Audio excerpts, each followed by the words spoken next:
தம்பி, நீ கேட்ட கேள்வி வந்து ரொம்ப அற்புதமான ஒரு கேள்வி. இதுக்கு வந்து தெளிவுபடுத்த வேண்டிய கடமை நமக்கு இருக்கு. ஐயா வேல்முருகன் வந்து அண்ணன் சீமான் கூட பயணிச்சது யாருமே இல்லைன்னு மறுக்க முடியாது. இந்த உலகமே சாட்சி. நம்ம அண்ணன் கூட அவரை ரொம்ப சிறப்பாக ரத்தம் தான் சொல்லுவாங்க. நீங்கள் பார்த்துருப்பீங்க. என்ன அப்போ ஒரு கட்டத்தில் வந்து அவர் என்ன பண்ணுறாருன்னா, தனியாக எப்படி சொல்கிறது, அனாதை நிற்கிறாரு, எந்த வாய்ப்பும் இல்லாமல். என்ன அப்போல்லாம் ஒரு கட்சியில் ஆளும் கிடையாது, ஒன்றும் கிடையாது, ஒரு சின்னமே ஒரு கிடையாது தம்பி. அப்போ என்ன சொல்கிறாரு, அப்போ அண்ணன் தான் சொல்கிறாங்க, நீ தனியாக அங்கே இருக்காத, இந்த பக்கம் போனாக்க வாய்ப்பு கம்மியாக இருக்கும். அம்மா சசிகலாமா கூட போனால் கூட வாய்ப்பு கம்மியாக இருக்கும், நீ வெல்ல முடியாது, நீ வெல்லம்னா திமுக கூட போங்க பரவாயில்ல. என்ன நம்ம வளர்ந்து வரோம், நம்ம தமிழ் தேசத்தை நம்ம வந்து எடுத்து நம்ம வளர்ந்து வரோம். நம்ம அப்போ வந்து நான் உறுதியாக வெல்லுவேன், ஆனால் எனக்கு நாட்கள் தேவைப்படும், நாளைக்கு வெல்ல முடியாதுனால, ஆனால் உறுதியாக வெல்லுவேன் அப்படின்னு அண்ணன் ஒரு செய்தியை சொல்கிறாங்க. ஏன்னா இதுக்கு நானே சாட்சி. என்ன சொல்கிறாங்க, அதன் வாயிலாக வந்து அவர் திமுகவில் போய்ட்டு அணுகிறாரு, அவருக்கு ஒரு சீட்டு கொடுக்கப்படுது. என்ன சின்ன கூட உதயசூரிய சின்ன நினைக்கிறேன், வேறு சின்ன அவருக்கு இல்லை, இன்னும் ஐயா வென்று வர்றாங்க, அதில் மகிழ்ச்சி, அது பிரச்சனை இல்லை. ஆனால் எங்கே தப்பு வருதுன்னா, நாம் தமிழ் கட்சிக்குள்ளேயே சலசலப்பு உண்டாக்குறது. அப்போ அண்ணன் சீமானுக்கு எதிராக ஒரு கூட்டத்தை உருவாக்குறது. இது பாருங்களேன், எங்கே உனக்கு வளர்த்தாங்களோ, என்ன அதான் சொல்கிறத, நீ பால் கொடுத்த மாற அறுத்துக்கிற வேலை, அது பால் கொடுத்த மாற அறுத்து ரத்தம் குடிக்கிற வேலையை நீங்கள் செய்ய ஆரம்பிச்சிட்டீங்க. அப்போ அதன் வேலையாக எங்களுக்கு எப்போ தெரியுது, எங்களுக்கு நீங்கள் தப்பான ஆள்னு சொல்லிட்டு.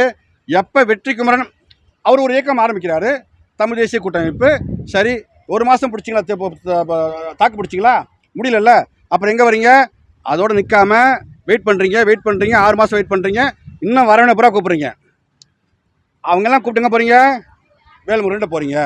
அப்போ வேல்முருடைய உண்மை முகம் நமக்கு தெரிஞ்சு போச்சு.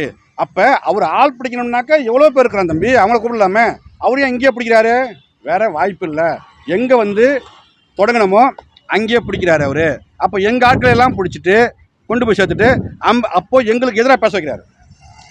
நாம் தமிழ் கட்சி பிள்ளைங்கள்லாம் கூப்பிட்டு போயிட்டு ஒரு அணியாக அமைச்சு அவங்களுக்கு மிகப்பெரிய பொறுப்பை கொடுத்துட்டு, முதன்மையில் பாருங்கள், நீங்கள் பார்த்துருப்பீங்க. ஏன்னா இந்த பக்கம் பார்த்தா வெற்றிக்கும் போகிறேன், என்ன அவரே பேச பாருங்களேன், ஏன் அந்த மருத்துவர் அம்மா வரலையா, நான் பேர சொல்ல விரும்பலை, இதெல்லாம் எவ்வளோ கேவலம். அப்படிப்பட்ட ஒரு தரம் கெட்ட அரசியலை ஐயா வேல்முருகன் பண்ணுறாங்க.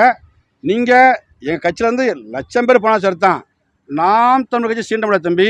ஏன் தெரியுமா, இன்றைக்கி பாருங்கள், திருப்பூரில் பார்த்துருப்பீங்க, தமிழ் தேசிய அமைப்பு தலைவரெல்லாம் ஒன்றாயிட்டாங்க.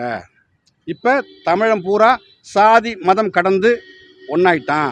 இப்போ சீமானை வீழ்த்த வாய்ப்பே இல்லை. 26 பாருங்கள், அண்ணன் ஆடுற ஆட்டம் வேறு மாதிரி இருக்கும். இந்த வேல்முருகன் குற்றம் சொல்லி அழைதாருங்க, குற்றம் சொல்லி அழைஞ்சிட்டு இருக்காரு. அது வாக்கா மாறுமா? நீ உன் கட்சியை பிடிச்சி, உன் கொள்கை பிடிச்சி, உனக்கு கட்சிக்கு ஆள் வரணும் தம்பி. நீ மற்ற கட்சியில் ஆள் பிடிக்கூடாது. நீ உன் கட்சியை வளர்க்கணும்னா என்ன பண்ணணும்னா, உன் கொள்கையை சொல்லுங்கள், ஒரு தத்துவம் சொல்லுங்கள், ஒரு நிலைப்பாட்டை சொல்லுங்கள், இந்த மக்களுக்கு எடுத்து சொல்லுங்கள்.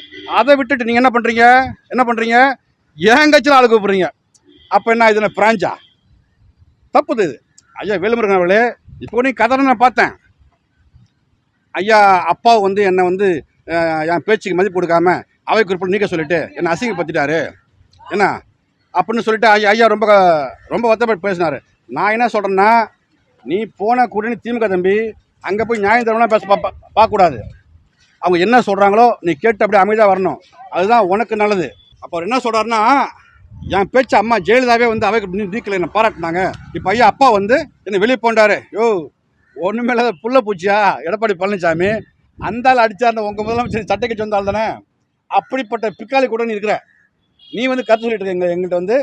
முடிஞ்சால் அண்ணன் திரும்ப மாதிரி அப்படியே முட்டி போட்டு சொல்லுங்க எஜமானு சொல்லு, அப்போ உங்களுக்கு ஒரு சீட்டு எக்ஸ்ட்ரா கிடைக்கும்.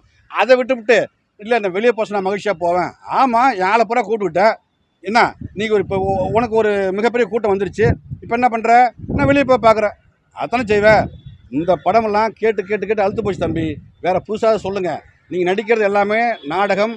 இந்த நாடகம் வந்து மக்கள்கிட்ட போய் வாக்கா சேராது, மக்கள்கிட்ட அம்பலப்பட்டு போவீங்க.